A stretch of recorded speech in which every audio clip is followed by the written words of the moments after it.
بینەرانی عزیز ئەو کاتتان شاد.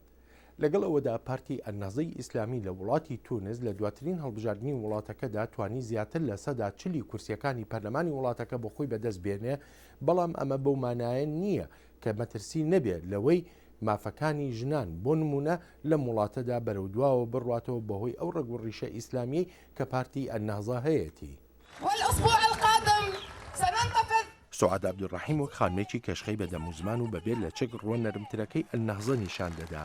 بەسەرکەوتنی پارتی ئەنەهزەی ئیسلامی لە هەڵبژاردنەکەی وڵاتی تونسدا سوعاد بوو ئەندامی ئەنجومەنی نوێنەران و ئەمە یەکەم جارە سوعادی تەمەن 47 ساڵی دەرمانساز و دایکی دوو منداڵ بچێتە بواری سیاسیەوە.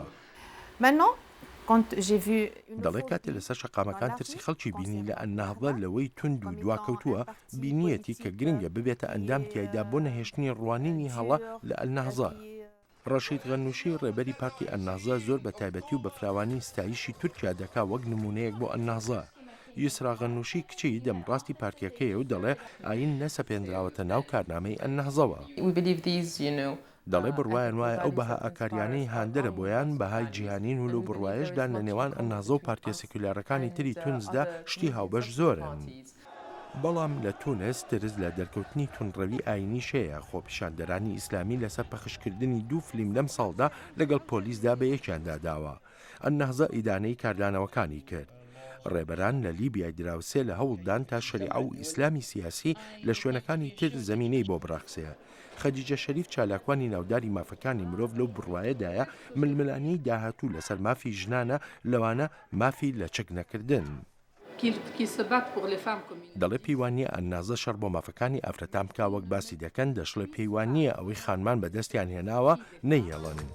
ئەنەهزە دەنگێکی زۆری دەنگدەرانی بەدەست هێناوە، بەڵام هەر لەبەر ئەوە نییە کە ڕوانینێکی ئاینیانەی هەیە. سوعاد عەبدوڕەحیم لەو بڕوایەدایە پارتیە سیاسیەکانی تر زیاد لە پێویست سێکولارن بۆ تونس. دەڵێ سەربەخۆیی تەواو بۆ خانمان دەخوازن، ئەمە شتێکی ئاسایی نییە بۆ تونس. ئازادی سێکسی، ئازادی لە هاوسەریکردندا، ئازادی بۆ مناڵبوون بەبێ ژیانی هاوسەری. لەگەڵ ئەمانەشدا سوعاد عەبدوڕەحیم لەو بڕوایەدایە لە شوێنەکانی کارکردندا پێویستە خانمان و پیاوان هەمان مافی چوونیەک و یەکسانیان هەبێت.